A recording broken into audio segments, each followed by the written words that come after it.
नमस्कार, डीडी किसान के खास कार्यक्रम कृषि विशेष में आपका स्वागत है। मैं हूं कुमार अभिषेक। आज के इस एपिसोड में हम बात करेंगे समुद्री शैवाल की। मेरे पीछे आप जो समंदर देख रहे हैं, इसी में शैवाल की खेती की जाती है। शैवाल किसानों के लिए बेहद ही मुनाफे की खेती है और सरकार भी इसे बढ़ावा दे रही है। आज के इस कार्यक्रम में हम शैवाल से जुड़ी तमाम जानकारी आपको देने जा रहे हैं।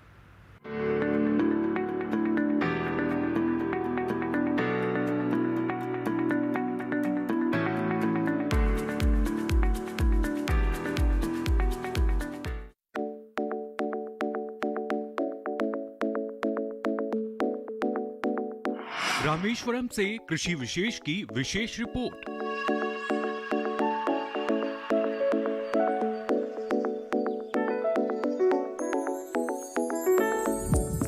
कैमरे में कैद समंदर की खेती की तस्वीरें।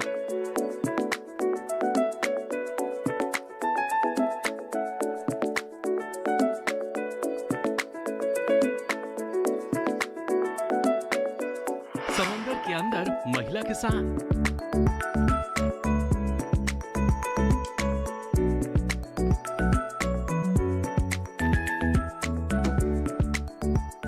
किसान के कैमरे में कैद अद्भुत खेती की अद्भुत तस्वीरें।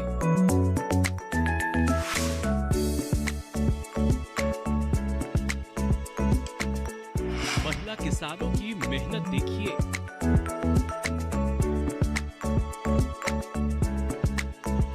समंदर में साहसी खेती की तस्वीरें।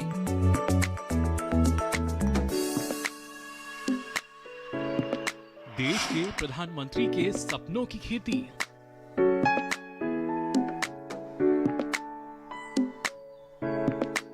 क्या आप ऐसी खेती के बारे में डिटेल में नहीं जानना चाहेंगे?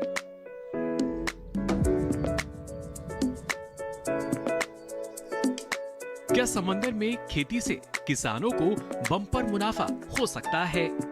क्या अब देश की महिला किसान सशक्त हो रही है?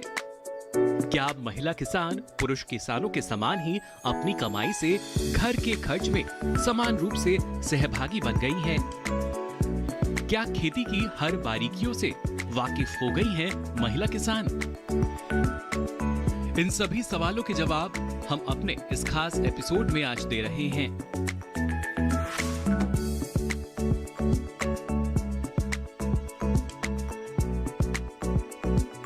रामेश्वरम में समुद्री तट पर पहुंची डीडी किसान की टीम आज आपको समंदर में होने वाली शैवाल की खेती की एक एक बारीकियों और इसकी खेती की एक एक जानकारी दे रही है।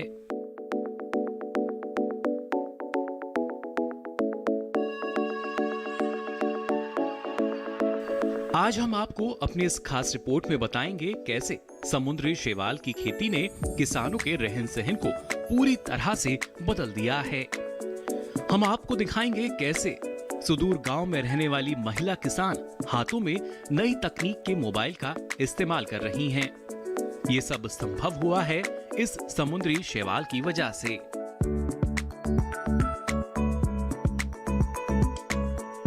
अगले आधे घंटे में हम आपको ये बताने जा रहे हैं कि आखिर जिस समुद्री शैवाल की हम बात कर रहे हैं वो होता क्या है।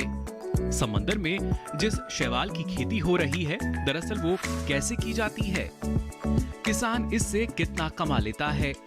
साथ ही आपको बताएंगे इस खेती में होने वाली कठिनाइयों से कैसे ये किसान पार पाते हैं। तो अगले आधे घंटे आप कहीं जाइएगा मत, क्योंकि अगर आपने इस रिपोर्ट को आज नहीं देखा तो फिर आप देश की महिला किसानों के विकास की कहानी को समझ नहीं पाएंगे। सबसे पहले आपको बताते हैं समुद्री शैवाल होता क्या है और इसकी खेती कैसे की जाती है। इसको जानने और समझने के लिए इस वक्त हमारी टीम रामेश्वरम में मौजूद है और ये खास कार्यक्रम हम यहीं से कर रहे हैं। तो चलिए शैवाल से जुड़ी देखते हैं हमारी पहली रिपोर्ट।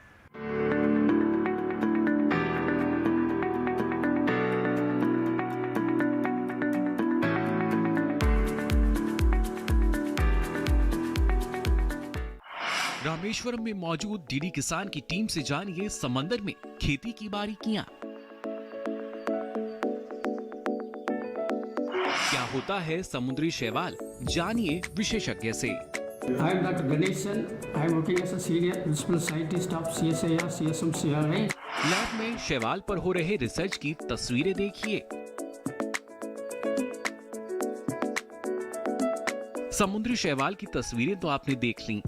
अब आपके मन में ये सवाल जरूर उठ रहे होंगे कि आखिर ये समुद्री शैवाल क्या है और समंदर में कैसे कोई इसकी खेती कर सकता है। आपकी तरह हमारे मन में भी ये सवाल उठ रहे थे और इसको जानने के लिए डीडी किसान की टीम ने समंदर के किनारे जाकर इसको देखने की प्लानिंग की। हमारी टीम ने दिल्ली से रामेश्वरम जाना तय किया और हम कैमरा लेकर रामेश्वरम पहुंच गए। यहाँ आपको ये बताना जरूरी है कि समुद्री शैवाल की खेती कई सालों से हो रही है, लेकिन पिछले कुछ सालों से ही सुर्खियों में है। सरकार की सकारात्मक पहल के बाद इसका ऐसा विकास हुआ है कि अब हर कोई इसकी पूरी डिटेल जानकारी जानने के लिए उत्सुक रहता है। आगे बढ़ते हैं। तय प्लान के अनुसार हमारी टीम रामेश्वरम पहुंची और समंदर के तट पर जाने के लिए निकल पड़ी। रिहाइश इलाकों से तट की दूरी करीब 3 से 4 किलोमीटर होती है। कई जगहों पर ये दूरी ज्यादा भी हो सकती है। कुछ दूर तक तो हमें पक्की सड़क मिली, लेकिन आगे का रास्ता कठिन था, गाड़ी नहीं जा सकती थी। लिहाजा हमने गाड़ी समंदर तट से करीब 1.5 किलोमीटर की दूरी पर रोक दी और टीम के साथ हम पहुंच गए उस जगह जहां पर शैवाल की खेती की रिपोर्ट जो हम तैयार कर रहे थे उसकी शुरुआत होती है। हमारी टीम के पहुंचने से कुछ मिनट पहले ही महिला किसान पहुंची थीं। महिला किसानों के समंदर के अंदर की खेती करने के तरीके और शैवाल के बारे में जानकारी हासिल करने की हमारी उत्सुकता हर पल बढ़ रही थी। महिला किसानों का समंदर के अंदर खेती करने के तरीके और शैवाल के बारे में जानकारी हासिल करने की हमारी उत्सुकता हर पल बढ़ रही थी। हमारी टीम को वहां देखकर पहले तो इन महिला किसानों ने सोचा कि हम शायद समंदर की तस्वीरों को कैद करने के लिए आए हैं, लेकिन जब हमने इन्हें बताया कि हम शैवाल और उसकी खेती के बारे में जानने के लिए आए हैं, तो इन महिला किसानों ने हमारी हर संभव मदद करने का मन बना लिया। अब हम इन महिला किसानों के साथ साथ हो गए और समंदर के किनारे जानकारी जुटाने के लिए साथ में निकल पड़े। महिला किसानों और अध्ययन के बाद हमें ये जानकारी मिली कि समुद्री शैवाल दरअसल एक तरह का पौधा होता है जिसमें आम पौधों की तरह फूल और जड़ें नहीं होती, लेकिन इन्हें भी पौधों की श्रेणी में रखा जाता है। आम पौधों की तरह ये प्रकाश संश्लेषण की तरह अपना भोजन खुद तैयार करते हैं, यानी स्वयं पोषित हैं। दरअसल भूमंडल पर पाए जाने वाले पौधों का विभाजन 2 बड़े विभागों में किया गया है। जो पौधे फूल और बीज नहीं उत्पन्न करते उनको क्रिप्टोगेम कहते हैं, और जो फूल, फल एवं बीज उत्पन्न करते हैं वे फेनेरोगेम कहलाते हैं। शैवालों का वर्गीकरण क्रिप्टोगेम के थैलोफाइट वर्ग में किया गया है। डीडी किसान की टीम के कैमरे में कैद इन तस्वीरों को देखकर आप समझ जाएंगे कि शैवाल क्या होता है और कैसा दिखता है। शैवाल की कई प्रजातियां भी हैं और कुछ अलग अलग रंगों के भी होते हैं। शैवाल क्या होता है, इसकी संतोषजनक जानकारी के बाद अब हमारे मन में इसकी खेती को जानने और कैमरे में कैद करने की उत्सुकता लगातार बढ़ रही थी।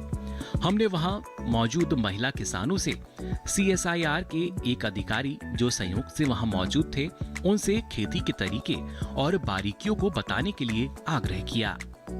हमारी टीम की सकारात्मक सोच और जानने की इच्छा को देखते हुए वहां मौजूद महिला किसानों ने तय किया कि वो खेती की बारीकियों की जानकारी के साथ साथ खेती के तरीकों को कैमरे में कैद करने में पूरी मदद करेंगी। हमारी टीम पूरी तैयारी के साथ इसको कैमरे में कैद करने के लिए पूरी तरह से तैयार हो गई। तभी अचानक बारिश शुरू हो गई।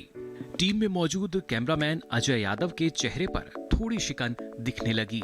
हमें लगा कि अब शायद हम खेती को ना तो देख पाएंगे और ना ही इसको कैमरे में कैद कर पाएंगे।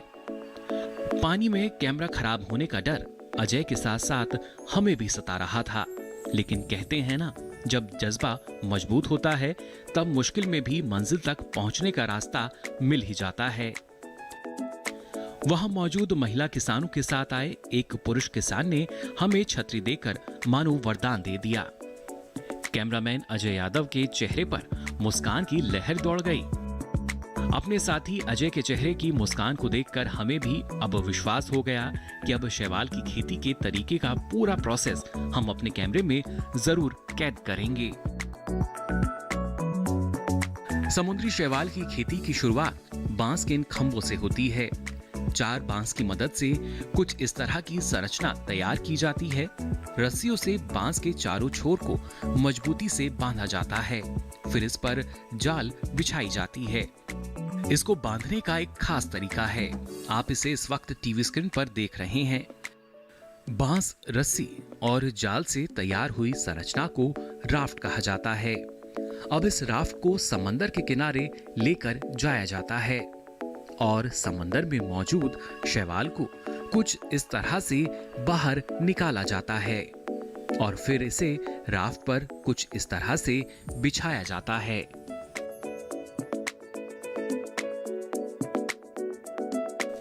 इन तस्वीरों और इस प्रोसेस को देखकर आप सोच रहे होंगे कि समंदर में मौजूद राफ्ट से शैवाल को निकाला और फिर उसी शैवाल को दूसरे राफ्ट में बांध दिया। ऐसा क्यों?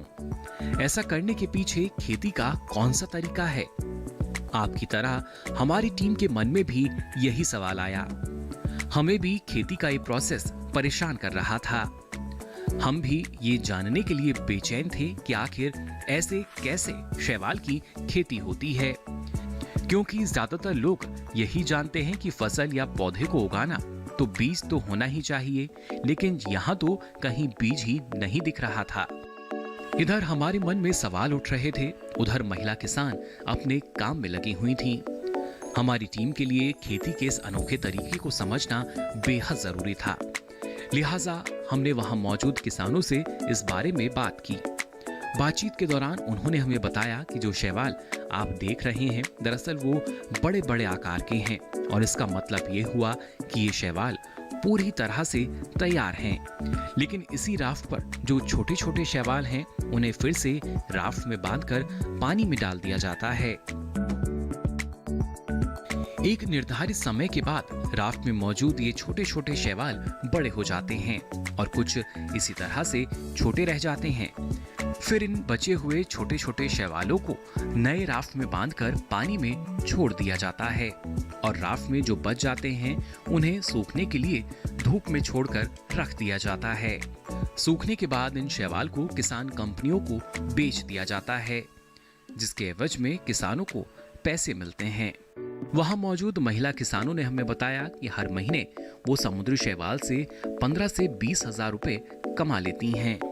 अपनी इस पहली रिपोर्ट को खत्म करने से पहले आपको हम ये बता दें कि शैवाल की खेती को ज्यादातर महिलाएं ही करती हैं, लिहाजा महिला सशक्तिकरण में शैवाल की खेती की भूमिका बेहद अहम हो गई है।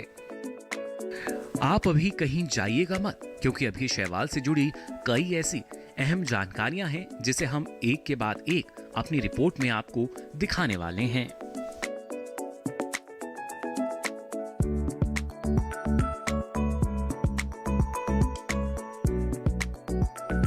ब्रेक के लिए रुकेंगे, ब्रेक के बाद आपको इससे जुड़ी कुछ और जानकारी हम देंगे।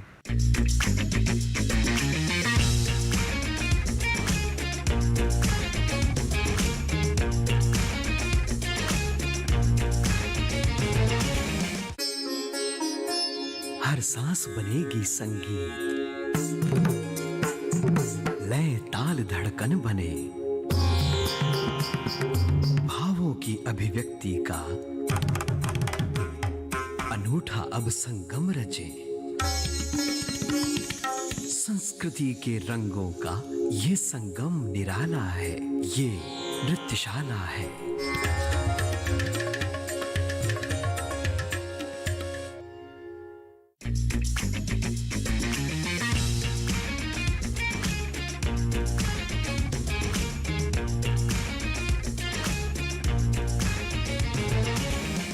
आपने समुद्री शैवाल को देखा और इसकी खेती के बारे में जाना। इसको लेकर हर रोज नई रिसर्च हो रही है। हमारी टीम भी रामेश्वरम की CSIR लैब पहुंची, जहां हमने इसकी रिसर्च से एक खास रिपोर्ट तैयार करी है।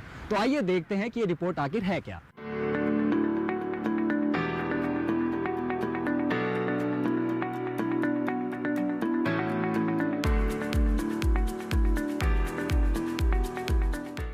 समंदर में शैवाल की खेती को कैमरे में कैद करने के बाद हमारी टीम को इस बात की जानकारी मिली कि शैवाल को लेकर CSIRC SMRI की टीम कुछ रिसर्च कर रही है। हम आपको यहाँ बताते चलें, CSIR CSM CRI पिछले कई सालों से शैवाल को लेकर अलग अलग रिसर्च कर रही हैं। शैवाल की प्रजातियों की खोज में भी इनकी अहम भूमिका है। शैवाल के बारे में ज्यादा से ज्यादा जानकारी इकट्ठा करने की उत्सुकता ने हमारी टीम को CSIR CSM CRI की लैब में पहुंचा दिया। यहां पहुंचते ही सबसे पहले हमारी मुलाकात वरिष्ठ वैज्ञानिक M गणेशन से हुई। हम उनके कमरे में कुछ देर बैठे। शैवाल से जुड़ी कुछ बेहद अहम जानकारियां उन्होंने हमसे साझा की, जिसके बाद ये तय हुआ कि हम लैब में जाकर शैवाल से जुड़े रिसर्च की पूरी जानकारी हासिल करेंगे।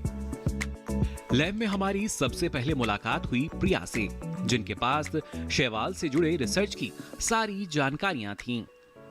हमारी टीम ने तय किया कि इस लैब में मौजूद समुद्री शैवाल को लेकर क्या-क्या नई जानकारी मिल सकती है, इसका अध्ययन करेंगे और साथ ही साथ कैमरे में भी कैद करेंगे ताकि हम अपने देश के किसानों को इसके बारे में बता सकें। हमने तय किया कि शैवाल से जुड़े रिसर्च की जानकारी हम संस्था के वरिष्ठ वैज्ञानिक M गणेशन और उनकी सहयोगी प्रिया की जुबानी किसानों को बताएंगे। So this is the Kappa-ficus alvaraceae plant. This is a red algae. From these Kappa-ficus plant, we get 1000 to 1200 explants from 100 gram of shoots. These are the shoots which we have taken from this plant.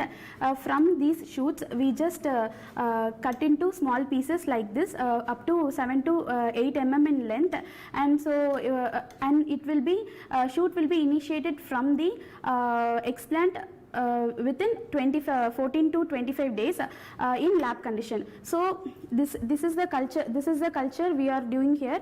This is the container where the capacity is 5 liter of seawater capacity. From this culture, from this container, we just add nutrients like this AMPEP and other hormones. We have added according to the concentration. प्रिया ने हमें वो जानकारी दी जो शैवाल के tissue cultivation से जुड़ी हुई थी। इसके बाद हमारी टीम को बताया गया कि CSIR CSM CRI की एक दूसरी लैब में कुछ और गहन रिसर्च हो रही है। रामेश्वरम में शैवाल का अध्ययन करने पहुंची हमारी टीम अब उस दूसरी लैब में भी पहुंच गई और जानकारियों को कैमरे में कैद करने का मन बना लिया। वहां पहुंचने के बाद हमें बताया गया कि वरिष्ठ वैज्ञानिक के साथ उनकी सहयोगी आर जननी हमें इसके बारे में पूरी जानकारी देंगी। हमारी टीम जब पहुंची तो यहाँ का नजारा किसी अस्पताल के ICU की तरह था। उत्सुकता से लबालब हमारी टीम ने जब इस बारे में जानना चाहा तो हमें ये बताया गया कि सूर्य की किरण से बचने के लिए इस लैब को ICU की तरह बनाया गया है। रिसर्च के दौरान कोई संक्रमण ना हो, इसलिए सफाई का यहाँ खासा ध्यान रखा जाता है और सिर से लेकर पांव तक पहले ढका जाता है और फिर अंदर आने की अनुमति मिलती है। वरिष्ठ वैज्ञानिक के साथ उनकी टीम अब पूरी तरीके से तैयार थी शैवाल से जुड़ी जानकारी हमें मुहैया कराने के लिए। शैवाल से जुड़ी नई रिसर्च के बारे में जानकारी इकट्ठा हासिल करने के बाद हमने ये जानने की कोशिश की आखिर पिछले कुछ सालों से शैवाल इतनी सुर्खियों में क्यों रहा है। हमने इसको लेकर CSIR CSM CRI के वरिष्ठ वैज्ञानिक M गणेशन से बात की। जो जानकारी हमें मिली वो वाकई बेहद खास थी। शैवाल को लेकर जो सरकार की योजनाएं और नीतियां हैं उसके बारे में हमें बताया गया। हम यहाँ मौजूद वैज्ञानिकों से ये जानना चाहते थे कि उनके प्रयास और शैवाल से जुड़े किसानों के हितों के लिए सरकार कितनी सकारात्मक है। क्या जानकारी हमें मिली, आपको बताएंगे अपनी अगली रिपोर्ट में। शैवाल को लेकर सरकार ने कई योजनाएं शुरू की हैं और इससे जुड़े किसानों के लिए कई नीतियां भी बनाई हैं। तो क्या है ये योजनाएं और नीतियां, देखते हैं हमारी इस रिपोर्ट में।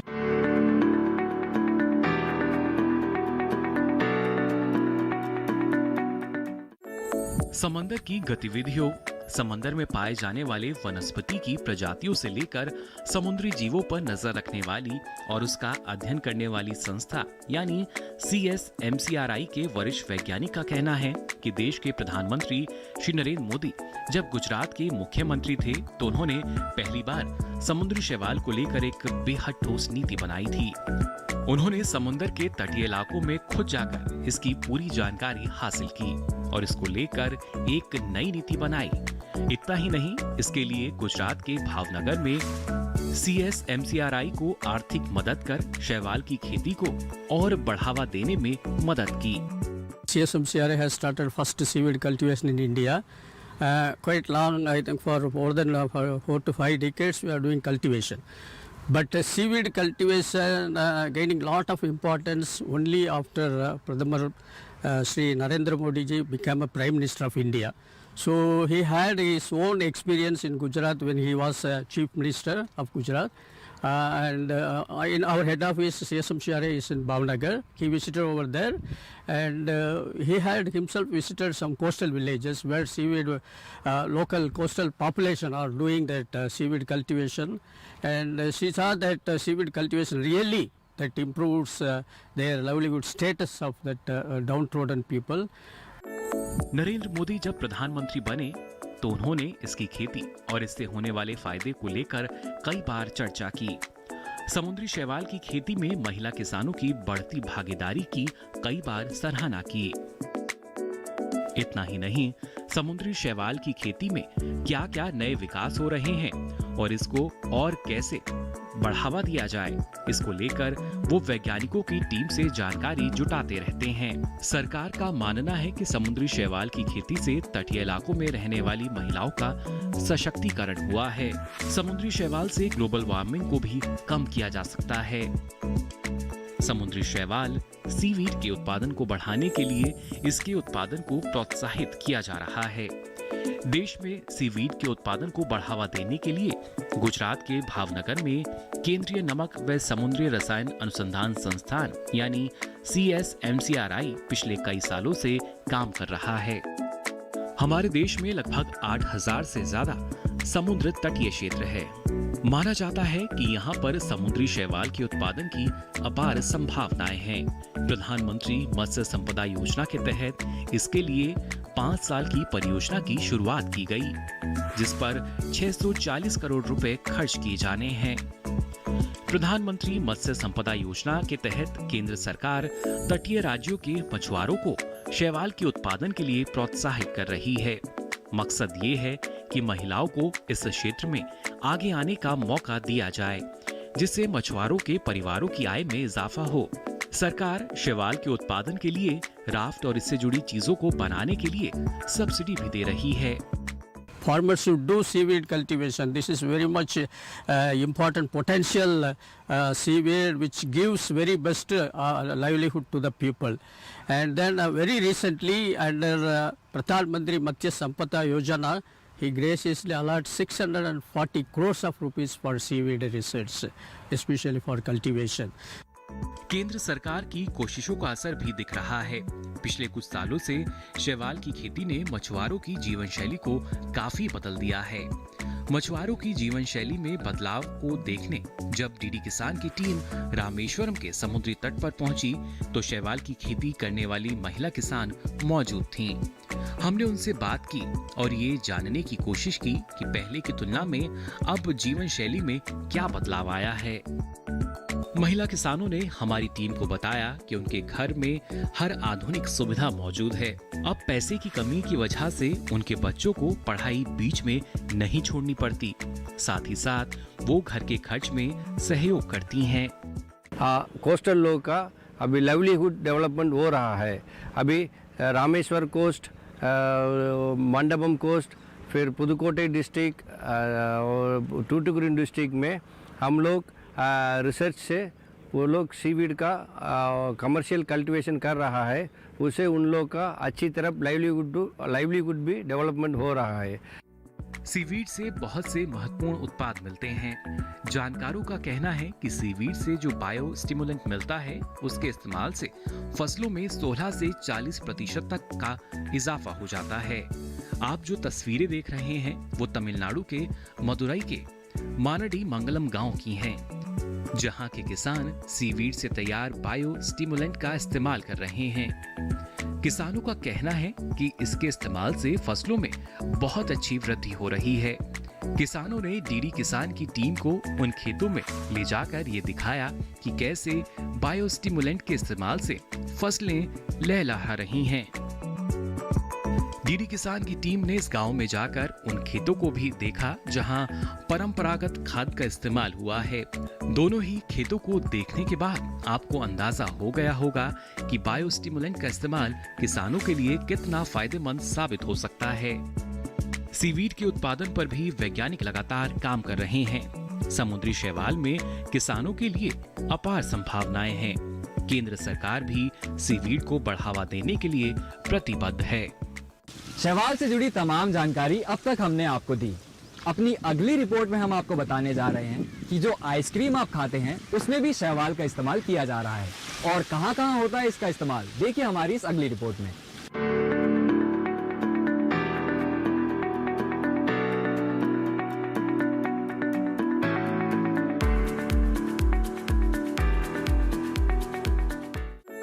अब तक आपने जाना कि समुद्री शैवाल का इस्तेमाल बायोस्टिमुलेंट के तौर पर किया जाता है। शैवाल को लेकर कई तरह के रिसर्च हो रहे हैं। इसका उपयोग किन किन क्षेत्रों में किया जा सकता है, इस पर शोधकर्ता लगातार शोध कर रहे हैं। खाद्य पदार्थ में शैवाल का इस्तेमाल। आपको जानकर ये हैरानी होगी कि शैवाल का इस्तेमाल खाद्य पदार्थ में किया जा रहा है। आप जो आइसक्रीम खाते हैं उसमें भी शैवाल का इस्तेमाल होता है, बल्कि इसमें कई सारे प्राकृतिक तत्व होने की वजह से ये खाद्य पदार्थ को पौष्टिक भी बनाता है। विदेशों में भी खाने के सामानों में शैवाल का खूब इस्तेमाल होता है। शैवाल मीट को जल्द खराब होने से भी बचाता है। चिकित्सा में शैवाल। शैवाल को 21वीं सदी का मेडिसिन फूड कहा जाए तो गलत नहीं है। कई बीमारियों के इलाज में शैवाल का इस्तेमाल किया जा रहा है। जानकारों का कहना है कि आने वाले दिनों में चिकित्सा जगत में शैवाल एक मील का पत्थर साबित हो सकता है। कुछ समुद्री शैवाल में जलन निवारक और एंटी माइक्रोबियल गुण पाए गए हैं, जिसका इस्तेमाल अब सालों पुराने जलन के निशान और घाव को भरने के लिए किया जा रहा है। वैज्ञानिक रिसर्च कर रहे हैं ताकि ये पता चल सके कि इन शैवालों का इस्तेमाल त्वचा और कैंसर के इलाज में कितना कारगर साबित होगा। हालांकि कुछ रिसर्च में ये दावा किया जा रहा है कि शैवाल कई बीमारियों की दवाइयों में बेहद कारगर साबित हुआ है। ऑर्गेनिक कॉस्मेटिक और स्किन केयर प्रोडक्ट्स में शैवाल का इस्तेमाल किया जा रहा है। जो टूथपेस्ट आप इस्तेमाल करते हैं उसमें भी किसी न किसी रूप में शैवाल होता है। कृषि के क्षेत्र में इसका इस्तेमाल बखूबी किया जा रहा है। सरकार भी इसको बढ़ावा दे रही है। रिपोर्ट और रिसर्च ये बताते हैं कि शैवाल की खेती से जलवायु परिवर्तन का असर कम होगा। सरकार इसके लिए सतत प्रयासरत है। शैवाल की खेती को बढ़ावा देने से न सिर्फ किसानों की स्थिति में सुधार होगा, बल्कि इससे देश की अर्थव्यवस्था को एक नया आयाम मिल सकेगा और ये देश आत्मनिर्भर बन पाएगा। कृषि विशेष में आज बस इतना ही। अगली रिपोर्ट के साथ एक बार फिर हम हाजिर होंगे। तब तक के लिए नमस्कार। आप देखते रहिए डीडी किसान।